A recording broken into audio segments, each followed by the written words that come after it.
Inilunsad ng Notre Dame Broadcasting Corporation o NDBC ang Duyog Hinabang, Isang Puso, Isang Bayanihan, isang kampanya upang makalikom ng tulong para sa mga biktima ng lindol sa Cebu.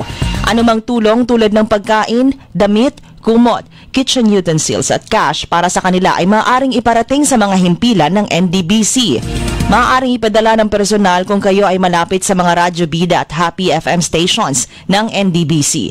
Sa DXND Radyo Bida at DXDM Happy FM sa Daang Maharlika, Kidapawan City, DXMS Radyo Bida at DXOL Happy FM sa Oblate Media Center, Sinswat Corner, Quezon Avenue sa Cotabato City at DXOM Radyo Bida at Happy FM sa Barangay Morales, Jansan Drive, Coronadal City. Pwede ring ipadala sa GCash number na 0991-309-9387 o NDBC PNB Bank account number na 4058-7000-860. Sa oras ng pangangailangan, sama-sama tayong kikilos.